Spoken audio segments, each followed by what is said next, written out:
Good morning, students. My name is Tarun from विश्वास school.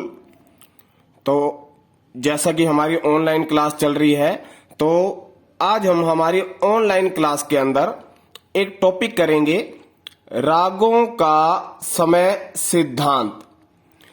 तो राग आपको बताया है, रागों के बारे में हमने किया है कि क्या है। राग भारतीय शास्त्रीय संगीत का एक महत्वपूर्ण अंग है। मतलब हम जितने भी राग करते हैं वो किसी ना किसी समय पे गाए जाते हैं, अलग अलग समय पर गाए जाते हैं, उन सबको एक ही समय पे नहीं गाया जा सकता। तो हर राग को गाने या बजाने का एक समय निर्धारित किया गया है, उसको हम आज पढ़ेंगे कि किस राग को गाने का समय क्या है। तो राग भारतीय शास्त्रीय संगीत का एक महत्वपूर्ण अंग है। अगर हम यह कहें कि रागों के बिना संगीत अधूरा है तो कोई अतिशयोक्ति नहीं होगी। कि कहने का अभिप्राय है कि अगर हम ये कहते हैं कि अगर राग नहीं होंगे तो संगीत बिल्कुल ही अधूरा है, तो इसमें कोई अतिशयोक्ति का मतलब होता है कोई बढ़ा चढ़ाकर नहीं कहा जा रहा किसी बात को। रियल में ऐसा है कि रागों के बिना संगीत अधूरा है। वास्तव में राग संगीत की रीढ़ की हड्डी है, क्योंकि जितने भी गाने हैं, जितने भी कोई सॉन्ग है या कुछ भी हम संगीत के अंदर बोलते हैं, वो सब राग पर आधारित है। राग है तो संगीत है, तो राग संगीत की रीढ़ की हड्डी है। रागों की सबसे बड़ी विशेषता यह है कि राग प्रत्येक प्राणी के मन पर अपना प्रभाव तो डालते ही हैं। इसके अतिरिक्त मतलब राग की एक विशेषता है ये कि जब इसको गाया जाता है तो हर व्यक्ति के मन पर ये अपने छाप छोड़ देते हैं, अपना प्रभाव छोड़ देते हैं। इसके अतिरिक्त रागों के गायन मतलब रागों के गाने का एवं वादन मतलब बजाने का एक निश्चित समय भी होता है। मतलब हर राग को गाने का किसी राग का समय क्या है और किसी राग को गाने का समय क्या है, ऐसे हर राग को गाने का समय अलग अलग है। रागों के समय सिद्धांत का वर्णन सर्वप्रथम नारद मुनि ने, सर्वप्रथम का मतलब सबसे पहले नारद मुनि ने अपने द्वारा रचित ग्रंथ संगीत मकरंद, मतलब नारद मुनि ने एक ग्रंथ की रचना की थी और उस ग्रंथ का नाम रखा था संगीत मकरंद। उसमें नारद मुनि जी ने सबसे पहले रागों के समय सिद्धांत के बारे में बताया। उन्होंने यह ग्रंथ 9वीं शताब्दी में लिखा। संगीत मकरंद ये जो ग्रंथ था नारद मुनि ने 9वीं शताब्दी के अंदर लिखा। संगीत मकरंद में तीसरे अध्याय में, इसके अंदर अध्याय थे, संगीत मकरंद के अंदर ग्रंथ था एक, तो उस संगीत मकरंद के तीसरे अध्याय में रागों के समय सिद्धांत का पूरा वर्णन मिलता है कि किस राग को गाने का समय क्या है। यह संभव है कि रागों का समय सिद्धांत संगीत मकरंद से भी पहले का है। कि इसमें कहने का अभिप्राय है कि ऐसा संभव है कि संगीत मकरंद से पहले भी रागों का समय सिद्धांत रहा होगा, परंतु संगीतकारों के अनुसार संगीतकार कहते हैं कि संगीत मकरंद से पहले जो भी ग्रंथ थे उनमें रागों के समय सिद्धांत का कोई भी वर्णन नहीं है। मतलब लिखित के अंदर किसी प्रकार का कोई वर्णन नहीं है। तो सबसे पहले संगीत मकरंद के अंदर ही रागों के समय सिद्धांत का वर्णन किया गया संगीतकारों के। उसके बाद है आधुनिक संगीतकारों के अनुसार। संगीतकारों के अनुसार ये हमने पढ़ा कि रागों के समय सिद्धांत का कोई वर्णन नहीं है। उसके बाद हम आधुनिक संगीतकारों के बारे में पढ़ते हैं कि उन्होंने इसके बारे में हमें क्या बताया है। कि आधुनिक संगीतकारों के अनुसार भारतीय शास्त्रीय संगीत की दृष्टि से रागों का समय सिद्धांत अत्यंत महत्वपूर्ण है। कि ये जो आधुनिक संगीतकार हुए बाद में, उन्होंने कहा कि ये जो क्लासिक शास्त्रीय संगीत मतलब क्लासिकल संगीत, भारतीय शास्त्रीय संगीत की दृष्टि से रागों का समय सिद्धांत अत्यंत महत्वपूर्ण है, क्योंकि इसके बिना सब अधूरा है। पंडित विष्णु नारायण भातखंडे ने, जो आधुनिक संगीतकार, जो हमारी संगीत प्रणाली चल रही है वो पंडित विष्णु नारायण भातखंडे के अनुसार चल रही है। इन्हीं के अनुसार ही सारी संगीत प्रणाली चल रही है आधुनिक समय में।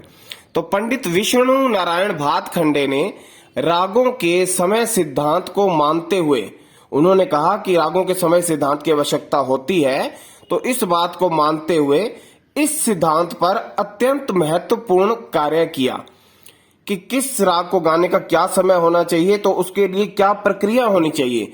तो उन्होंने क्या किया, उन्होंने दिन के 24 घंटों को 2 भागों में बांट दिया। मतलब 2 भाग रात के भी हो गए और दिन के भी। इस प्रकार दिन के 12 घंटे एवं रात के भी 12 घंटे हुए। तत्पश्चात इसके बाद पंडित जी ने दिन एवं रात को 4 भागों में बांटा। मतलब जो दिन के 12 घंटे लिए थे और रात के भी 12 घंटे, उनको आगे फिर 4 भागों में बांट दिया। 4 भागों में किस हिसाब से बांटा कि दिन के प्रत्येक भाग में 3 घंटे आए। 3 पहले पहर में 3, फिर दूसरे पहर में 3, फिर तीसरे पहर में 3 और फिर चौथे पहर में 3। इस प्रकार 3-3 घंटे करके 12 घंटे बन गए। तो 4 पहर बना दिए और रात के भी प्रत्येक भाग में 3 घंटे आए। पंडित जी ने दिन और रात को 4 भागों में बांट दिया था ना, इसलिए दिन के प्रत्येक भाग में भी 3 घंटे आ गए। और ऐसे ही रात के 4 पहर बने, 4 भाग बने, तो उसमें भी रात के भी प्रत्येक भाग में 3 घंटे आए। पंडित विष्णु नारायण भातखंडे ने रागों के समय सिद्धांत के कुछ नियम बनाए। तो वो नियम अब हम करना शुरू कर रहे हैं। तो वो नियम इस प्रकार से है। सबसे पहला है रे और ध कोमल स्वरों वाले राग। मतलब कुछ राग ऐसे हैं जिनके अंदर रे और ध ये कोमल लगते हैं, ये स्वर। तो जिन रागों में रे और ध कोमल स्वर लगते हैं और अन्य सभी स्वर शुद्ध लगते हैं। मतलब जो कई राग ऐसे हैं जिनके अंदर रे और ध स्वर ये कोमल लग रहे हैं और अन्य बाकी जितने भी स्वर हैं वो शुद्ध लगते हैं, उन रागों के गायन और वादन का समय, मतलब गाने और बजाने का समय प्रातःकालीन, मतलब दिन का प्रथम पहर होता है। जैसे हमने एक राग भी किया है, राग भैरव। तो राग भैरव के अंदर आपने देखा होगा कि रे और ध ये स्वर कोमल लगते हैं, जिस करके राग भैरव को गाने का समय था दिन का प्रथम पहर। उसके बाद अगला पॉइंट है रे और ध शुद्ध स्वर वाले राग। ये पहले हमने किया रे और ध कोमल स्वर वाले राग, अब कर रहे हैं रे और ध शुद्ध स्वरों वाले राग।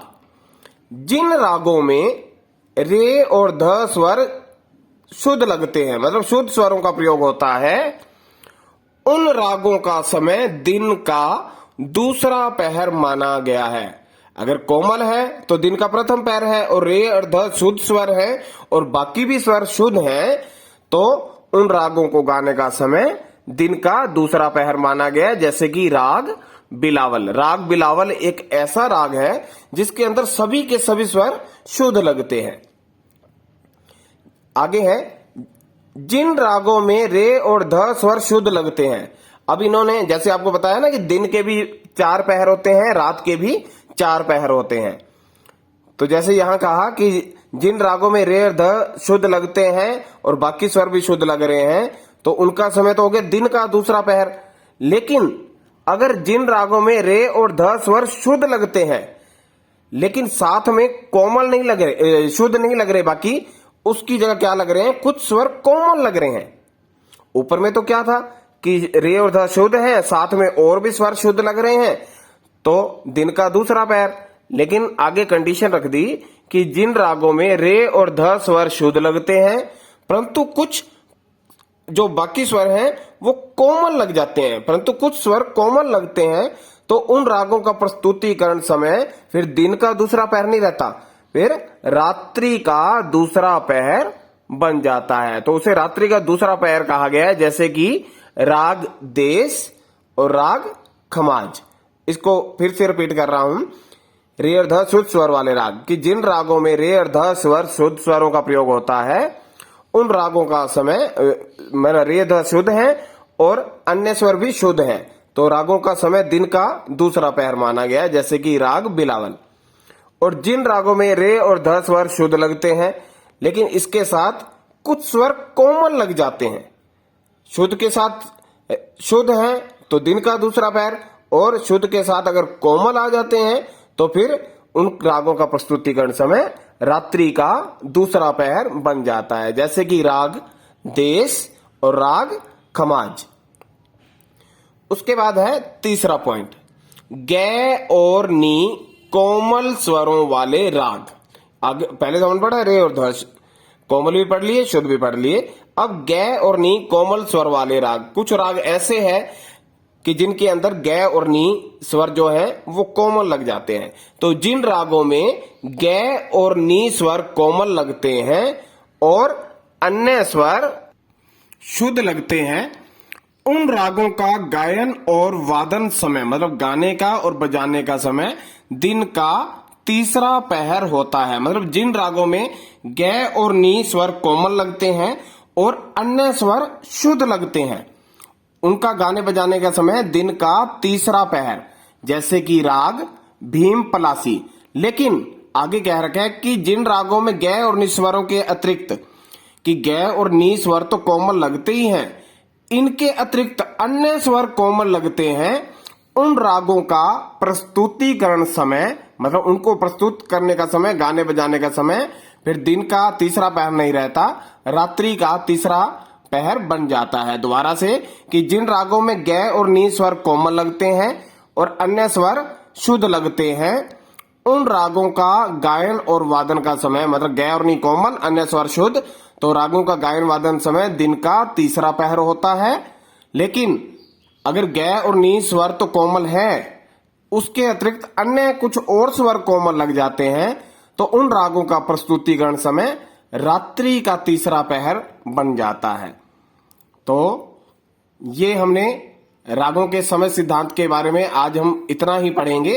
ये जो बाकी ये हम नेक्स्ट डे पढ़ेंगे। तो आज के लिए इतना ही। Thank you.